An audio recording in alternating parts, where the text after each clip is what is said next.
Pensé que el divorcio solo me había quitado a mi esposa. Luego encontré en el cajón una caja metálica con la nota: ábrela solo cuando te quiten hasta la última moneda. Durante la reunión por la repartición de bienes, mi ex suegro dijo: no te corresponde nada, firma y lárgate. En vez de firmar, abrí la caja delante del notario. Lo que había dentro no solo me devolvía la casa. También me daba derecho a cobrarles por años de mentiras. El sonido del bolígrafo golpeando la mesa fue lo primero que oí al entrar en la sala del notario. Ese tic, tic, tic marcaba el ritmo de mi sentencia. Mi exesposa, Laura, evitaba mirarme. Su padre, don Rogelio, estaba sentado con una seguridad insoportable, como si todo el edificio fuese suyo. Y quizá, de alguna manera, lo era. Era empresario, dueño de media zona industrial del municipio, y acostumbrado a decidir qué vida se rompía y cuál se salvaba. Yo había perdido la mía hacía meses. Lo que no sabían era que, esa mañana, mientras buscaba mi pasaporte para la audiencia, encontré algo que había olvidado por completo: una caja metálica pequeña, del tamaño de una libreta, oculta en el fondo de mi cajón del escritorio. Pesaba más de lo que parecía. Tenía un cierre algo oxidado y, pegada encima, una nota escrita con la letra redonda y firme de mi madre: ábrela solo cuando te quiten hasta la última moneda. La había guardado años atrás, antes incluso de casarme. Cuando la vi, sentí el estómago caerme como piedra al agua. No la abrí entonces. No tenía el valor. Me la guardé bajo la chaqueta y salí corriendo al juzgado. Ahora, sentado frente al notario, con mi abogado a mi lado y mi exfamilia enfrente, entendí que ese momento había llegado. Bien, dijo el notario acomodándose las gafas, procederemos a revisar el acuerdo preliminar de liquidación. Según consta, la vivienda conyugal queda en posesión de la señora Serrano y de mis nietos, interrumpió don Rogelio, sin disimular la soberbia. Este hombre, me señaló con el bolígrafo, casi rozándome la frente, no se queda con nada. Nada. Bastante ha hecho ya con arruinar la vida de mi hija. Respiré hondo. Esa frase la había escuchado de distintas maneras durante meses. De mi exesposa. De mi exsuegra. De los abogados que intentaban que firmara sin protestar. Pero nunca tan claramente como ese día. Rogelio, intervino el abogado de Laura: por favor. Por favor, ¿qué? Espetó él. Que firme. Que se largue. Que deje de hacernos perder tiempo. No le corresponde nada. Lo sabe él, lo sabes tú, lo sabe cualquiera con dos ojos. Así que firma. Se inclinó hacia mí y desaparece. Hubo un silencio tan tenso que hasta el aire pareció detenerse. Mi exesposa, Laura, se cruzó de brazos. No dijo nada. No necesitaba hacerlo. Su silencio era el mismo que había escuchado los últimos años de matrimonio, el que aprueba sin mancharse las manos. El notario carraspeó. Señor Márquez, dijo dirigiéndose a mí, ¿está conforme? Yo apoyé ambas manos en la mesa. Tenía los dedos fríos, pero sentía algo encendiéndose dentro. Algo que no había sentido desde el día en que me echaron de la empresa de Rogelio sin explicación alguna. Antes de firmar, dije con voz más firme de lo que esperaba: quiero mostrar algo. Mi abogado me miró sorprendido. Laura frunció el ceño. Rogelio soltó una carcajada breve, seca. ¿Ahora qué drama traes? Soltó. Saqué la caja metálica de mi mochila y la coloqué en medio de la mesa. Todos se quedaron mirando. ¿Qué es eso?, preguntó el notario. Una caja que mi madre me dejó antes de morir, respondí sin apartar la mirada de Rogelio. Con instrucciones muy claras. El notario la observó con interés. Mi exfamilia, con irritación. Yo, con un miedo que me subía por la espalda como frío. Abrí el cierre. El metal hizo un clic seco que resonó como un disparo en la sala. Dentro había un sobre grueso, amarillento por el tiempo. Encima, la misma letra de mi madre: si estás leyendo esto, es porque por fin viste quiénes son. Mi garganta se cerró por un momento. ¿Qué estupidez es esta?, bufó Rogelio. Notario, continúe. No tenemos todo él. Cállese, dijo el notario sin levantar la voz, pero con firmeza. Si el señor Márquez quiere presentar documentación relevante para la audiencia, tiene derecho. Por primera vez en mi vida, vi a Rogelio quedarse sin palabras. Tomé aire. Mis manos temblaban. Rompí el sello. Adentro había varios documentos doblados, un contrato notarial del año 1998, una copia de un reconocimiento de deuda, una declaración manuscrita y, al final, un documento con sello oficial que me hizo parpadear 2 veces para creerlo. Mis dedos lo tocaron como si ardiera. Rogelio, que siempre se creía dueño de todo, empezó a mostrar nerviosismo. ¿Qué demonios es eso? Levanté la hoja con cuidado. Mi voz tembló solo una vez. Es la constancia de propiedad de la casa. Mi casa. La casa donde vivíamos Laura y yo. Eso es absurdo, soltó mi suegro. Esa casa era de mi hija antes de casarse. El notario frunció las cejas. No según este documento, dijo mientras lo tomaba para revisarlo. Aquí consta que la propiedad fue donada íntegramente al señor Márquez por su madre en 2009, antes del matrimonio, y que su exesposa firmó como testigo de conocimiento. Este documento está registrado y sellado por la Oficina de Patrimonio. Laura palideció. Yo la miré. Ella bajó la vista. Eso tiene que ser falso, rugió Rogelio. Falso. El notario negó con la cabeza. Es completamente auténtico. Y ahí lo vi. Lo vi clarísimo. El miedo real. Ese que aparece solo cuando el poder, ese poder que han usado para aplastarte, empieza a resquebrajarse. No era el final. Era el principio. Y entonces, justo cuando sentí que mi voz ya no era de alguien derrotado, sino de alguien que por fin se levantaba, supe que ese era el punto exacto para decirlo como quien respira por primera vez en meses. Si esta historia te tocó, suscríbete, mañana viene algo aún más fuerte. El notario levantó otra hoja del sobre, la que yo aún no había leído. Y al hacerlo, frunció el ceño con tal fuerza que hasta el silencio se tensó. Señor Márquez, dijo mirándome fijamente, esto cambia más que la propiedad de una casa. ¿Está preparado para escuchar lo que su madre dejó por escrito? Y aunque intenté responder, la voz no me salió. Porque lo que venía no era solo una recuperación. Era una revelación. ¿Qué decía esa hoja y a quiénes podía llevar a la cárcel? Cuando el notario dejó aquella última hoja sobre la mesa, sentí un peso en el pecho que no esperaba. No era miedo. Era otra cosa más lenta, más honda, como si algo que llevaba años dormido dentro de mí acabara de abrir los ojos. Pero antes de entender lo que decía ese documento, tuve que sostenerme en la silla.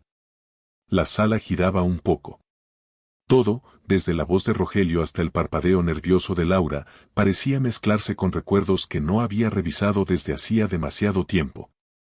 Tenía 39 años y, hasta aquella mañana, honestamente creía que mi vida era una sucesión de errores propios.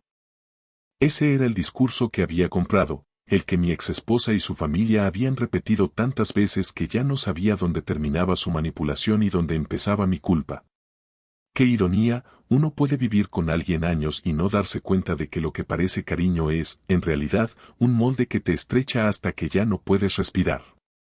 Pero no siempre fue así.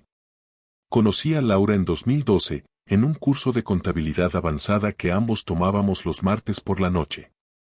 Yo trabajaba de administrativo en una empresa de logística, ella, en ese entonces, estaba empezando como asistente en una firma pequeña de seguros. Me enamoré rápido, no lo niego. Me enamoré de su forma de hablar, de su seguridad, de esa manera que tenía de caminar como si todo le perteneciera. A mi madre, que siempre fue buena para ver lo que yo me negaba, no le gustó del todo. «Tiene prisa, hijo», me dijo una vez mientras lavaba platos. Yo reí. Pensé que hablaba de la vida, de proyectos. No entendí que hablaba de otra clase de prisa. Nos casamos en 2015. Fue un enlace modesto porque así quise yo. Laura quería un evento grande, en un salón caro, yo insistí en que empezáramos con algo simple, sin deudas.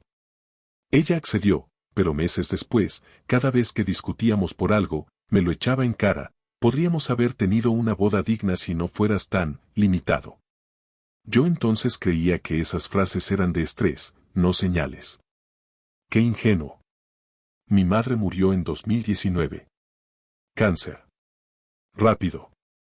Silencioso. Todavía recuerdo la última noche que pasé con ella en el hospital, cuando me pidió que revisara el escritorio de su habitación cuando llegara el momento. No me especificó qué buscar.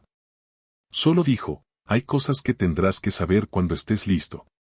Yo asentí sin hacer preguntas. No quería imaginar un mundo sin ella. 2 meses después de su muerte, encontré la caja metálica mientras ordenaba su habitación. No la abrí.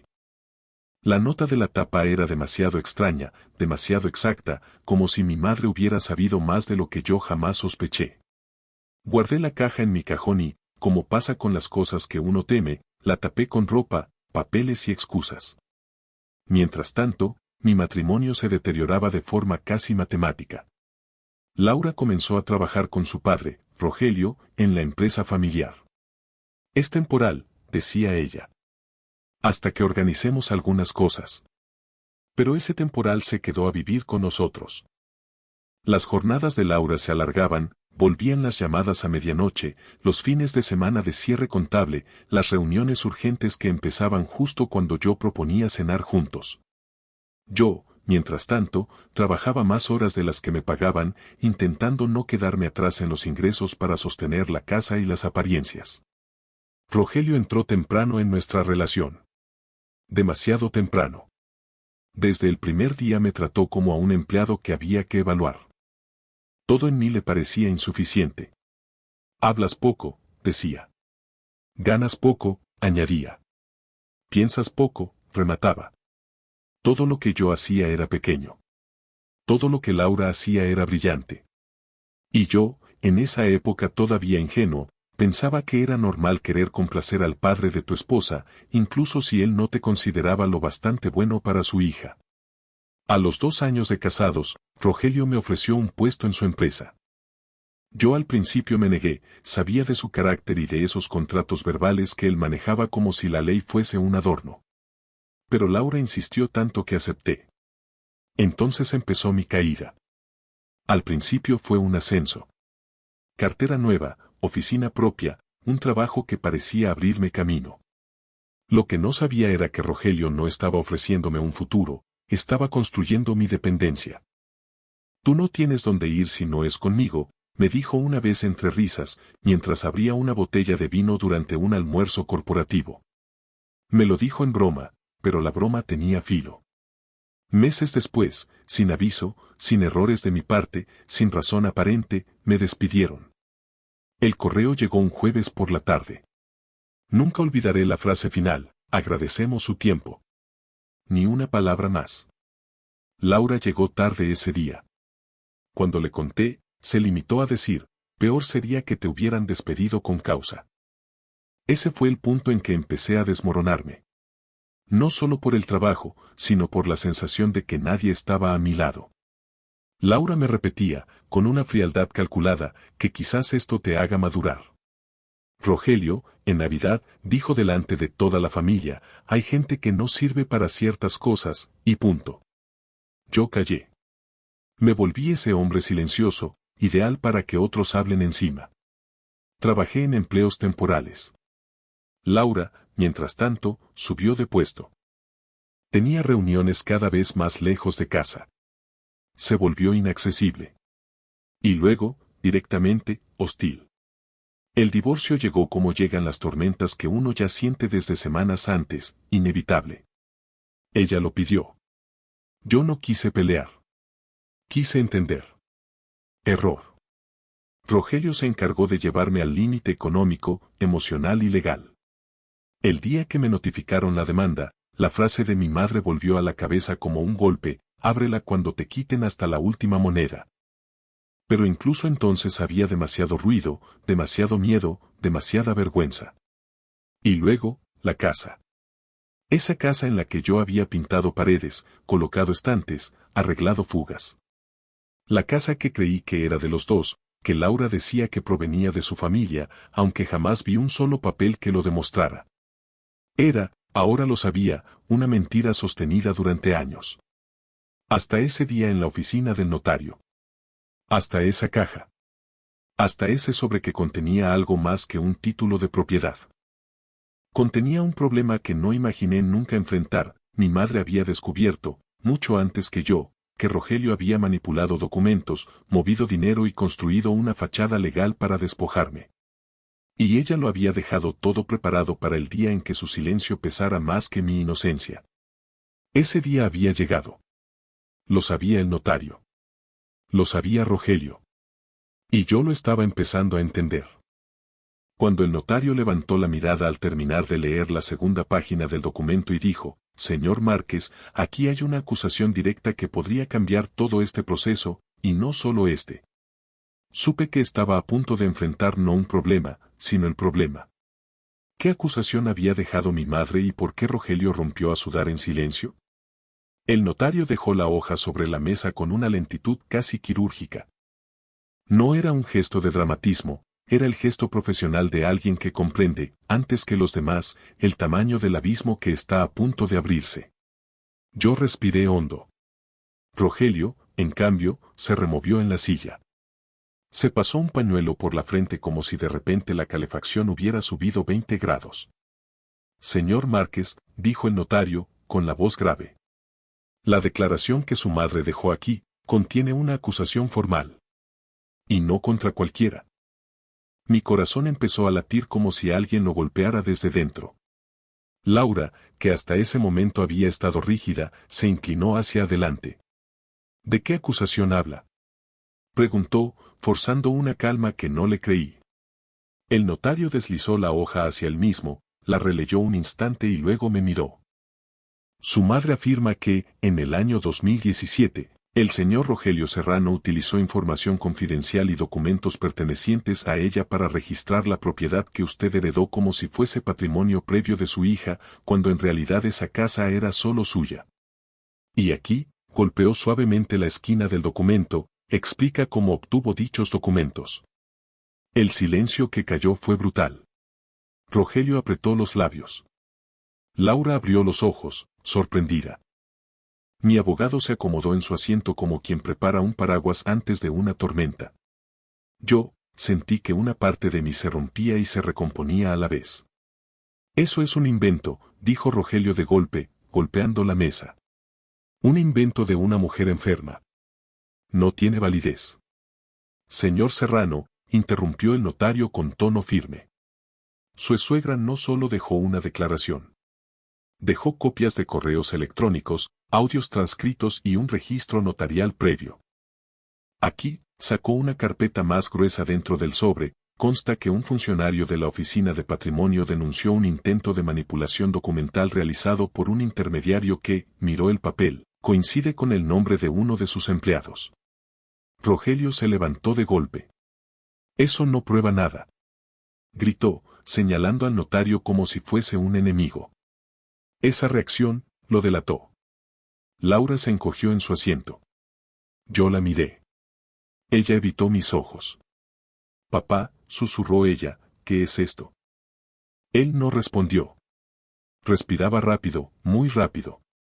El notario continuó. «El documento también señala al propio señor Serrano como beneficiario directo de la manipulación.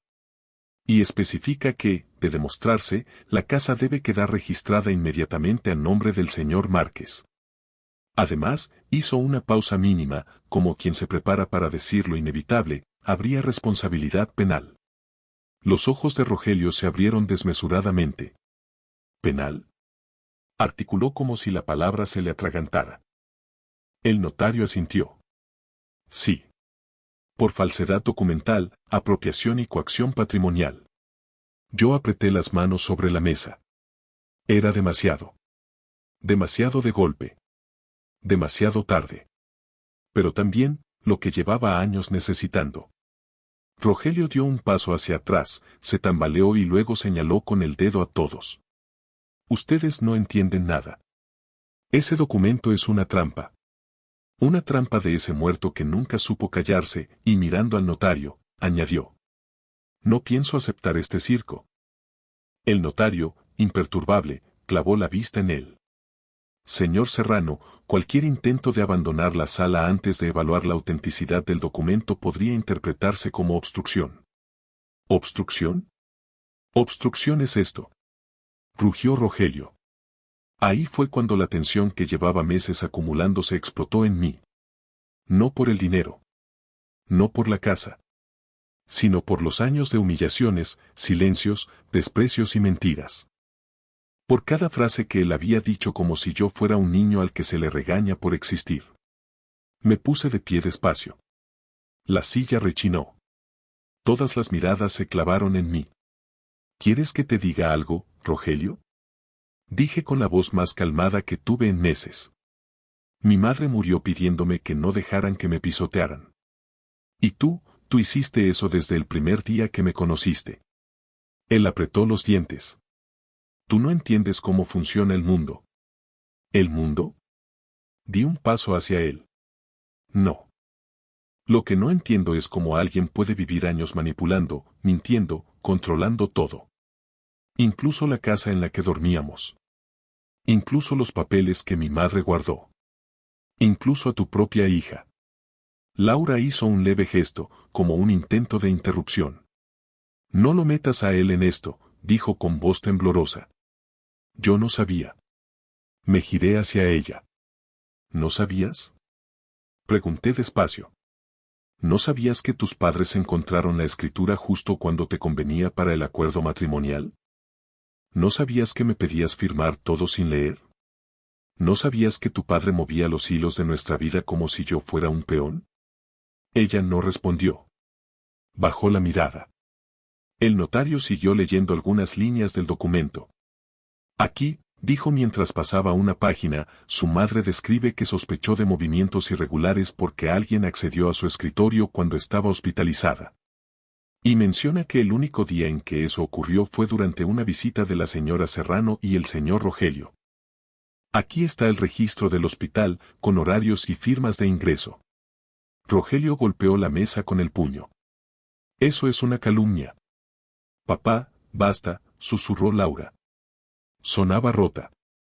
El notario levantó la voz un poco.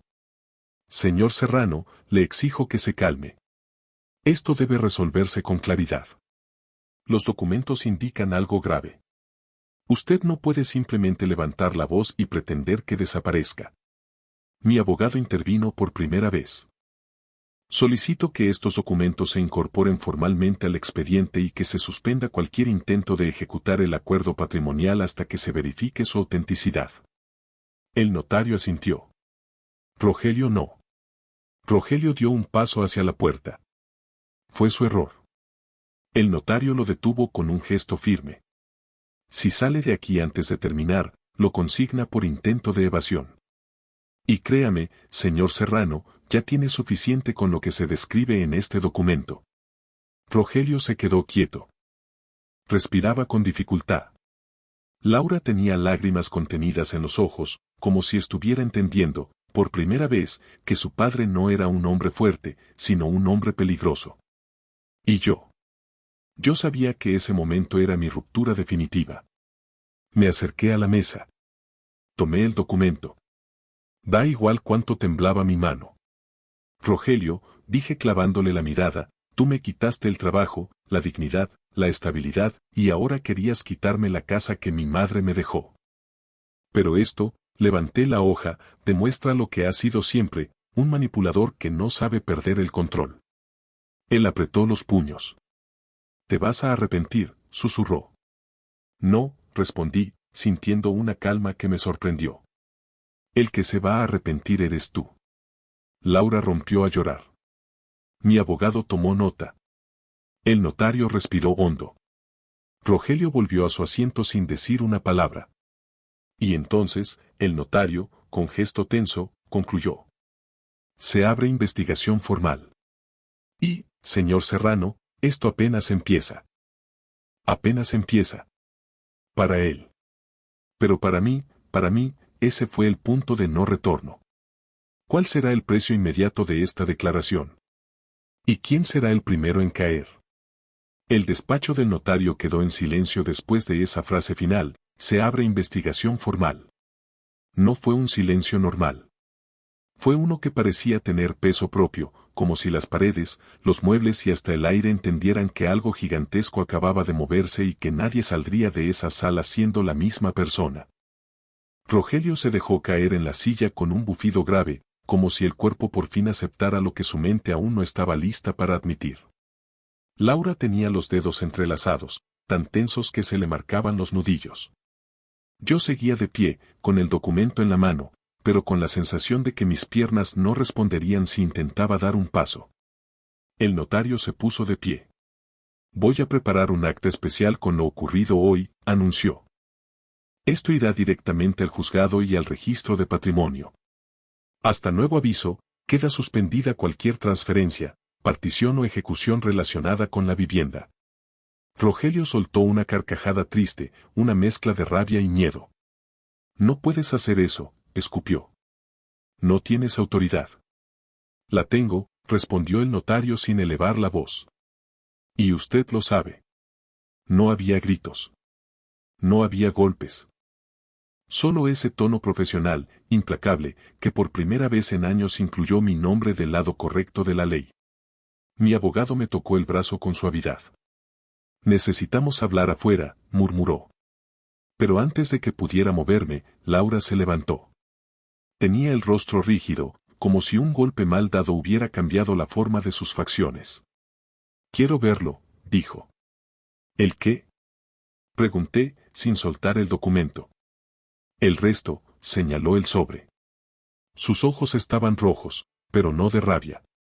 Tampoco de compasión. Era otra cosa. Algo parecido a una grieta. Rogelio la miró con un gesto imposible de confundir.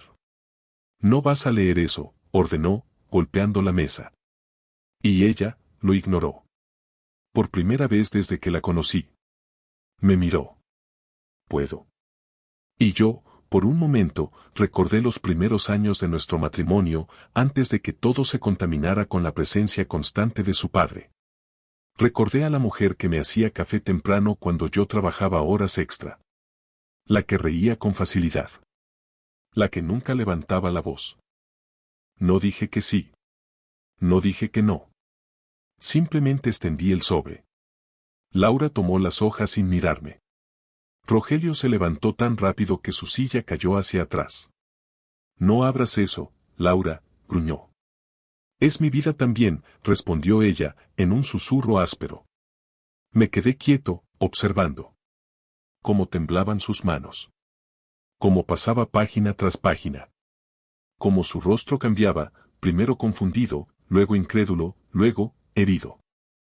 Cuando llegó a la parte donde mi madre describía cómo, durante una visita al hospital, alguien revisó su escritorio y sustrajo documentos privados, Laura apretó los labios con una fuerza brutal.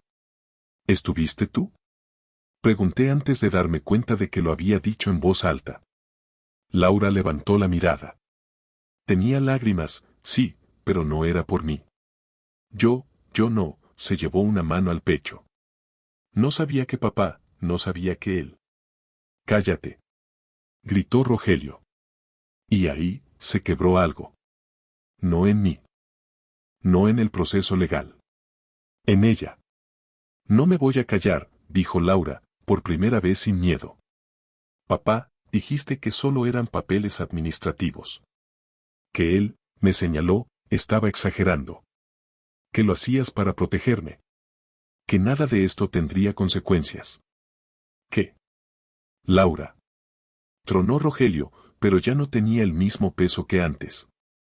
Ella retrocedió un paso, como si lo viera por primera vez con la distancia necesaria para entenderlo.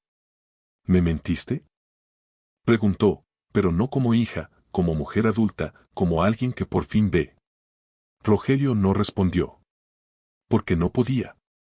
El notario intervino. Todo quedará registrado, dijo, juntando los documentos de nuevo. Y, señor Serrano, le recomiendo buscar representación legal especializada. Esto no es un malentendido. Es una denuncia con soporte documental. Rogelio respiró profundo, inflando el pecho, y me miró con unos ojos que mezclaban odio y miedo. «Te vas a hundir conmigo», susurró. «No voy a caer solo». Sentí un escalofrío. No por la amenaza. Por la desesperación que había detrás. Mi abogado dio un paso adelante. «Cualquier otra amenaza será incluida como evidencia», le advirtió. «Y créame que ya tiene suficiente». Laura cerró el sobre con manos lentas, como si cada movimiento le costara años de vida. Me lo devolvió sin mirarme. «No sé qué decir», susurró. Yo sí lo sabía, nada. No había nada que decir. Ese puente estaba quemado desde mucho antes de esta sala. Ella lo entendió. Lo vi en sus ojos. El notario pidió que firmáramos un acta de cierre provisional. Cada firma era un golpe final contra la narrativa que Rogelio había sostenido. Cuando terminé de firmar, mi mano estaba tensa, sudada, temblando. Pero firme. Al salir del despacho, el aire frío del pasillo me golpeó con una claridad que no recordaba. No era libertad. No aún. Pero era algo parecido. Laura salió detrás de mí. «Si hubiera sabido», murmuró. «Pero no supiste», respondí, sin mirarla. «Y aunque hubiera sabido, ya no importa». Ella tragó saliva. «¿Me odias?» Me detuve. Me giré. «No. Pero tampoco me debes nada. Y yo, tampoco a ti». Fue la primera vez que vi a Laura sin su armadura, sin su postura de seguridad, sin el respaldo de su padre. Era una mujer frágil. Culpable. Y consciente de ello. «Perdón», susurró. No respondí. Mi abogado me hizo señas desde el ascensor. «Tenemos que avanzar», dijo. «Se moverán cosas rápido desde ahora». Asentí. Antes de entrar al ascensor, me giré una última vez. Rogelio permanecía dentro del despacho, discutiendo con el notario, pero sus gestos ya no eran de un emperador dando órdenes, sino de un hombre que siente como el suelo empieza a desaparecer bajo sus pies. Pensé en mi madre. En su letra firme. En el peso exacto de esa caja metálica. En ese mensaje, ábrela solo cuando te quiten hasta la última moneda. Ella sabía. Siempre lo supo. Y ahora venía lo inevitable. La reacción. Las consecuencias. Y la guerra final.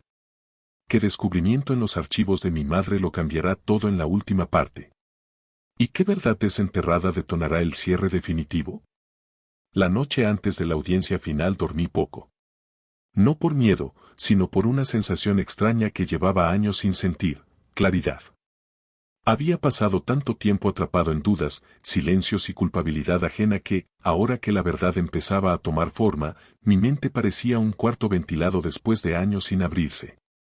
Esa mañana, mientras me preparaba, recordé la caja metálica. La dejé sobre la mesa del comedor, abierta, con todos los documentos que mi madre había dejado. Me detuve un momento frente a ella. Tenía la sensación de que aún faltaba algo. Algo que, hasta entonces, no había visto. Revisé cada documento una vez más. El título de propiedad. La declaración de mi madre. Las copias de correos. Y luego, un papel más delgado, casi transparente por el paso del tiempo, que estaba plegado 2 veces y había quedado pegado al fondo del sobre. Lo abrí con cuidado. Era una nota. Breve. Escrita con tinta azul. La letra temblaba ligeramente. No era la letra firme de los otros documentos. Esta parecía hecha a toda prisa. «Hijo, si algo me pasa, revisa el expediente 14B del archivo del seguro. No confíes en nadie. Allí está el origen». El origen. La palabra me heló. Busqué en la caja la llave pequeña con cinta roja. En su etiqueta, con letra diminuta, decía: Archivo privado, Seguros Rayal. Era la empresa donde Rogelio tenía influencia. Donde Laura trabajó sus primeros años. Donde, según mi madre, empezó todo. Ese mismo día, antes de ir al juzgado, pasé por el archivo de la aseguradora. Pedí acceso al expediente 14B. El empleado, un hombre de unos 50 años, palideció al ver la llave. ¿De dónde sacó usted esto?, preguntó. De mi madre. Ella lo guardó. El hombre me observó largo rato, como si buscara en mi rostro una confirmación silenciosa de algo que él ya sabía. Sígame, dijo finalmente. Me llevó a una sala fría, llena de archivadores metálicos. Abrió un compartimento con la llave. El sonido del giro metálico, seco, contundente, se quedó grabado en mi pecho. Dentro había un dossier grueso con un sello rojo, investigación interna, confidencial. Al abrirlo, entendí. Mi madre no solo había descubierto la manipulación de la escritura. Había descubierto por qué Rogelio la necesitaba. Ese por qué cambiaría toda la historia. Llegué al juzgado con el dossier bajo el brazo. Rogelio estaba allí, acompañado por un abogado nuevo, uno de esos que cuestan más de lo que valen. Su rostro había cambiado. Ya no tenía esa expresión arrogante de siempre. Tenía ojeras profundas y la mandíbula apretada. Laura estaba a su lado. Parecía más pequeña que nunca. El notario, la jueza y mi abogado ya estaban sentados. La jueza inició la sesión. Hoy se revisarán las pruebas aportadas posteriormente por el señor Márquez. También evaluaremos las irregularidades detectadas en la escritura del inmueble y los documentos asociados. Proceda. Mi abogado se puso de pie. Señoría, además de los documentos ya presentados por la madre del señor Márquez, hemos obtenido acceso al expediente 14B, archivado en Seguros Rayal. Contiene registros que demuestran que el señor Serrano contrató, utilizó y archivó pólizas falsas a nombre de terceros, incluyendo a la madre del señor Márquez, para desviar aportes, reembolsos y bienes declarados como transferencias de riesgo. Este mecanismo fue utilizado durante años para encubrir adquisiciones, entre ellas la casa objeto de disputa. La jueza alzó la vista. ¿Pólizas falsas? Más que falsas, señora jueza, respondió mi abogado. Pólizas manipuladas intencionalmente para registrar bienes bajo terceros y luego reclamar su retorno mediante procedimientos administrativos internos controlados por el propio señor Serrano. La jueza miró a Rogelio. ¿Tiene algo que decir? Rogelio respiró hondo. Se secó la frente. Intentó hablar. No pudo. Mi abogado continuó. Además, el expediente contiene un informe interno, firmado por 2 empleados, en el que se advierte que el señor Serrano obligó a una trabajadora, la madre del señor Márquez, a firmar documentos en blanco cuando ella estaba bajo tratamiento médico, alegando que eran trámites administrativos rutinarios. Estas firmas fueron luego utilizadas para justificar transferencias patrimoniales fraudulentas. Un murmullo atravesó la sala. Yo respiré hondo por primera vez en semanas. Laura se cubrió la boca. Rogelio apretó la silla con los dedos marcados de tensión. La jueza tomó nota durante varios segundos. Luego levantó la mirada hacia mí. Señor Márquez, ¿desea añadir algo? Sentí la garganta apretarse. Pero pude decirlo. Solo, que mi madre sabía. Sabía que un día necesitaría defenderme de lo que ella vio y yo no. Ella no dejó estos documentos para que yo recuperara una casa. Los dejó para que la verdad saliera a la luz. La jueza asintió. Y entonces pronunció las palabras que cerraron un ciclo entero de mi vida. Declaro nula la partición propuesta. Se restituye la vivienda al señor Márquez como propietario único. Ordeno la apertura de una investigación penal contra el señor Rogelio Serrano por falsedad documental, coacción patrimonial y apropiación indebida. Además, la sala solicita medida cautelar de inmovilización de bienes del señor Serrano hasta concluir la investigación. Rogelio hundió la cabeza en las manos. Laura empezó a llorar. Mi abogado exhaló. Y yo sentí que algo en mi interior se acomodaba por fin, como un hueso que llevaba años fuera de lugar. Afuera, en las escaleras del juzgado, Laura me alcanzó. Lo siento, murmuró. No sabía que papá había usado a tu madre. No dije nada. Perdón por todo, añadió, mirando el suelo. Asentí. No desde el rencor. Desde la distancia.